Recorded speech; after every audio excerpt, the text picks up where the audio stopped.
بسم اللہ الرحمن الرحیم، السلام علیکم ورحمۃ اللہ وبرکاتہ۔ نحو کلاس میں ہم فعل مضارع کے اعراب کو آج پڑھیں گے۔ فعل مضارع کے بارے میں نے کل ذکر کر دیا تھا کہ فعل مضارع کے 12 صیغوں میں اعراب آتا ہے، 2 صیغے مبنی ہوتے ہیں۔ ایک بات، دوسری بات میں نے آپ کو بتائی تھی حالت رفعی، نصبی اور جزمی آتی، فعل میں جری نہیں آتی۔ تیسری بات میں نے آپ کو بتائی تھی کہ حروف نواصب آئیں تو فعل حالت نصبی میں ہوتا ہے، حروف جوازم آئیں تو فعل حالت جزمی میں ہوتا ہے، اور اگر ان دونوں سے خالی تو حالت رفعی میں ہوتا ہے۔ ٹھیک ہو گیا؟ آج ہم 4 قسمیں کریں گے، اور 4 قسمیں کرنے سے پہلے میں آپ کو ان صیغوں کو 2 حصوں میں تقسیم کر کے پھر حل کرواتا ہوں۔ پہلے مفرد کے صیغے، دوسری میں ہے تثنیہ اور جمع کے صیغے۔ پہلے جو مفرد کے صیغے ہیں یہ کل بنتے ہیں 5، اور اس میں لگتی ہے 3 قسمیں اعراب کی، فعل مضارع کے اعراب کی۔ صیغے کتنے ہیں؟ 5۔ یضرب، یفعل، تفعل، تفعل، افعل، نفعل۔ پہلا، چوتھا، 7واں، 13واں، 14واں، یہ مفرد کے صیغے ہیں۔ اور باقی 5 رہ گئے، تو باقی 7 صیغے، 4 تثنیہ کے، 3 جمع کے۔ ٹھیک ہے؟ تو یہ کل 7 صیغے کس کے ہیں؟ یہ چوتھی قسم کے ساتھ ان کا تعلق ہے بس۔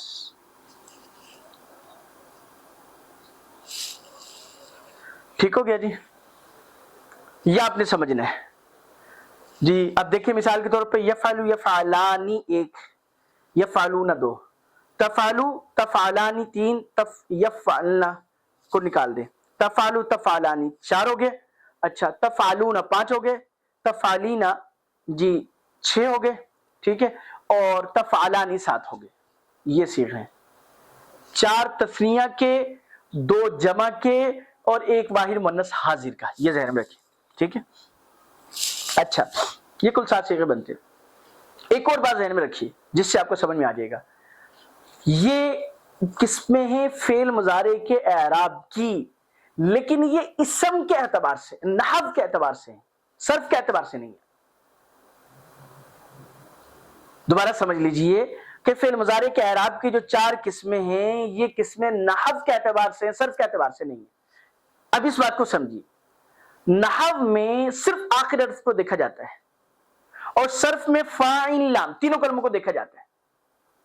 مطلب کیا ہوا کہ بھئی یہ جو قسمیں ہیں فعل مضارع کے اعراب کی، نحو کے اعتبار سے، اس میں صرف آخری حرف کے اعتبار سے دیکھیں گے کہ وہ کیا ہے۔ مطلب کہنے کا یہ ہے کہ صحیح اصطلاح ایک ہے، صحیح، لیکن نحو میں صحیح کسے کہتے ہیں؟ جس کے آخری حرف کے مقابلے میں حرف علت نہ ہو۔ اور اصطلاح ایک ہی ہے، لیکن صرف میں صحیح کسے کہتے ہیں؟ کہ جس کے فاعل لام کے مقابلے میں حرف علت نہ ہو، حمزہ نہ ہو، 2 حرف ایک جنس کے نہ ہو۔ ٹھیک ہو گیا؟ تو اب یہاں پر مفرد کے 5 صیغے ہیں، ان میں ہم صرف کیا دیکھیں گے؟ آخری حرف کو دیکھیں گے کہ وہ صحیح ہے یا نہیں ہے، یعنی لام کے مقابلے میں حرف علت ہے یا نہیں، یہ دیکھیں گے بس۔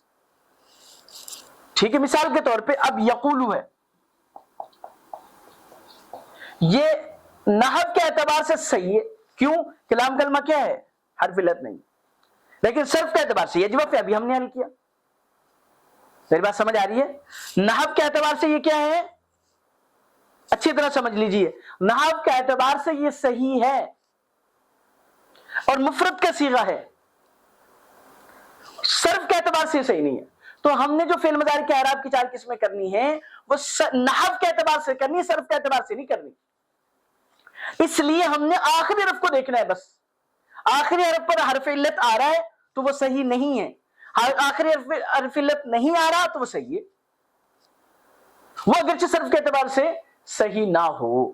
اگر آپ اس نقطے کو سمجھ لیں گے تو فعل مضارع کے اعراب سمجھ میں آ جائے گا۔ میری بات سمجھ آ رہی ہے؟ اس نقطے کو سمجھ لیجیے۔ اب میں آپ کو ایک مثال، آج ایک قسم کروا دیتا ہوں، باقی کل انشاءاللہ، تاکہ ویڈیو لمبی نہ ہو۔ مفرد صحیح مجرد الضمیر بارز، پہلی قسم ہے، مفرد ہو اور صحیح ہو، جو میں نے آپ کو بتلایا، صحیح نحو کے اعتبار سے، ٹھیک ہے۔ مجرد الضمیر بارز، وہ اس کو آپ مفرد میں دیکھ لیں کیونکہ مفرد میں ضمیر بارز نہیں آتی. تو یعنی مفرد اور صحیح ہو فعل مضارع میں. اب صحیح ہو مطلب آخر میں حرف علت نہ ہو تو اس کی حالت رفعی ضمہ کے ساتھ، حالت نصبی فتح کے ساتھ، اور حالت جزمی حذف لام کلمہ. جی نہیں، حذف لام کلمہ نہیں بلکہ سکون کے ساتھ.